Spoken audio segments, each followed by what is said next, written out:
O Tribunal de Justiça de Pernambuco recuperou um documento que conta parte de um momento importante da história do país. O primeiro processo contra Lampião.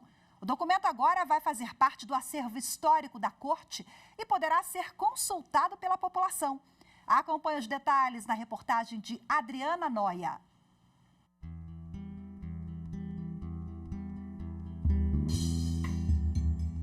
A ação do tempo se apresenta em um papel desbotado.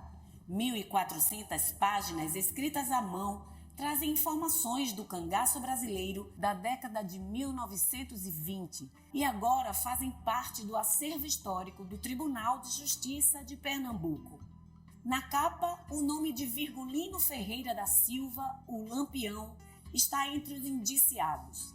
Este é o primeiro processo em que o líder cangaceiro aparece como réu por delito ocorrido há 101 anos.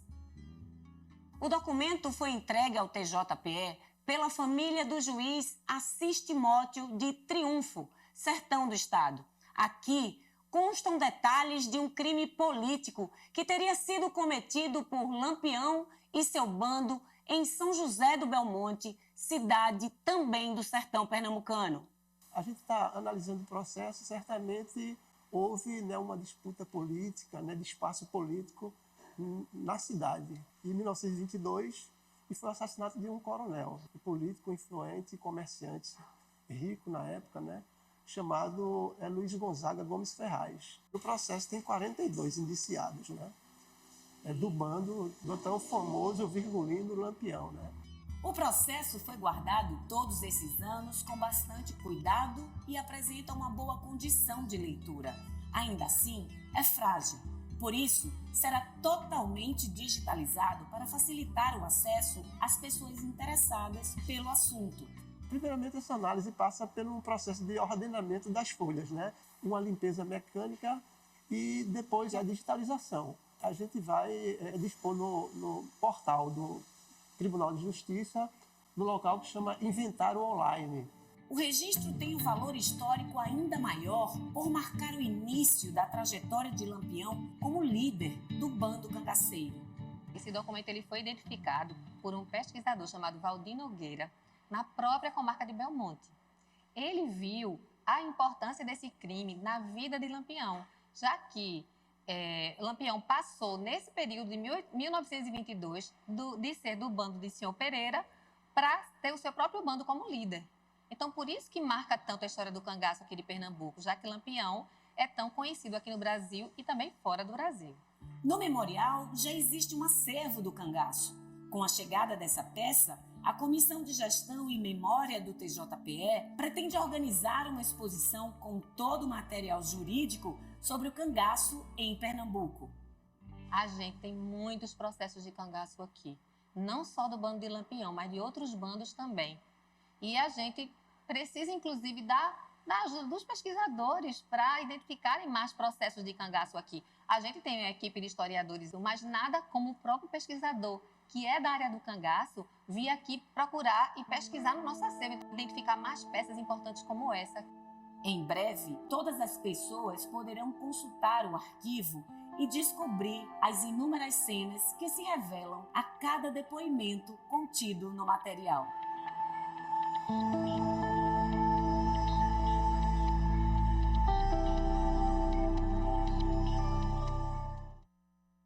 Bom, e agora para falar mais sobre as curiosidades desse processo, eu converso ao vivo, de forma remota, com o desembargador Alexandre Assunção, que é presidente da Comissão de Gestão da Memória do Tribunal de Justiça de Pernambuco. Desembargador, boa tarde. Muito obrigada pela sua participação, em primeiro lugar. Conta pra gente quais são as curiosidades e aquilo que vai surpreender o cidadão, o historiador, enfim, a pessoa que daqui a pouquinho, a partir do dia 1º de outubro, vai conseguir ter acesso a esse material.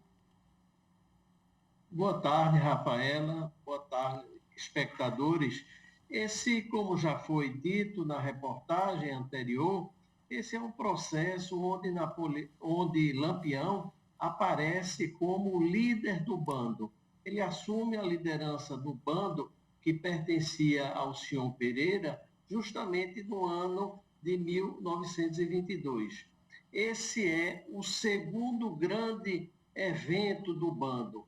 Antes, ele fez uma ação em Água Branca, Alagoas, e a segunda grande ação dele é justamente na comarca de São José do Belmonte, onde ele investe contra um rico comerciante, Luiz Gonzaga Ferraz, e nessa ocasião existia uma disputa política na cidade e uma das lideranças políticas se associou a Lampião para fazer essa ação.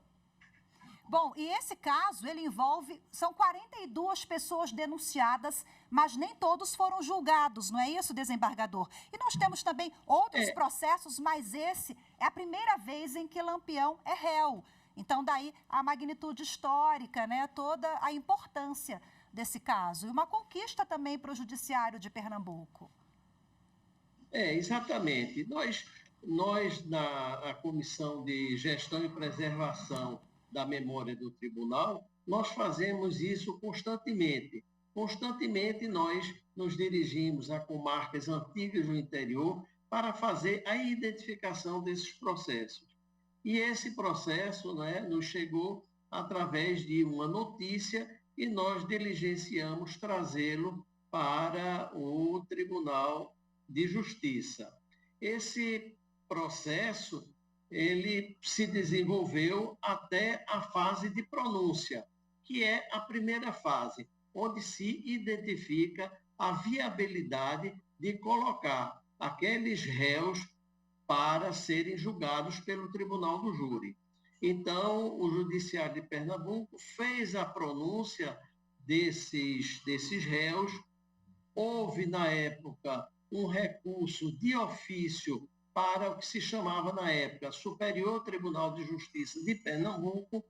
Foi confirmada essa denúncia e foi feito o desaforamento para a comarca de São Lourenço da Mata.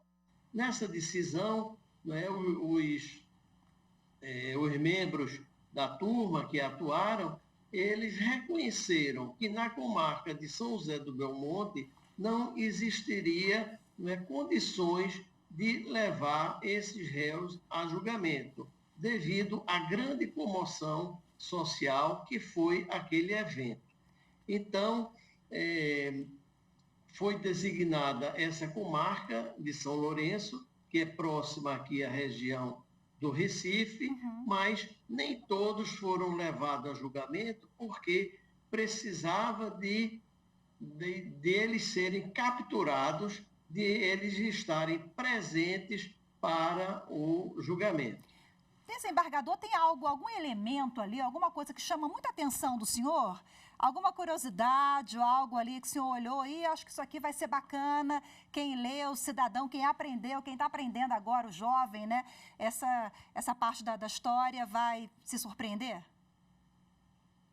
A própria dinâmica do delito é interessante porque ela revela um período da história do Brasil bastante conturbado. Não é? Existiam, não é, bandos de cangaceiros, não é, que provocavam esse tipo de ação que aterrorizava as cidades. Por outro lado, não é, existiam as chamadas volantes, que eram, não é, geralmente policiais militares. Não só eles se reuniam com outras pessoas que quisessem enfrentar o cangaço.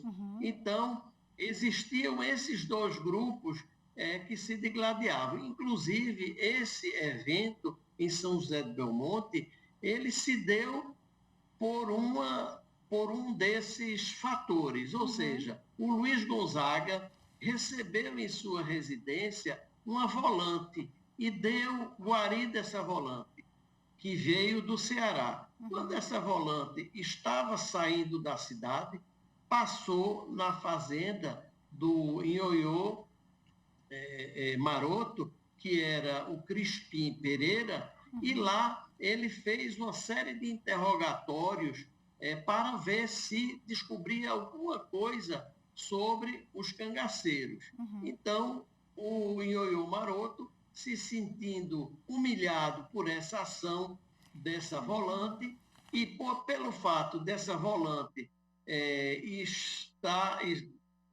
esteve hospedada com o Luiz Gonzaga, ele programou, não é, juntamente com o Lampião, essa investida.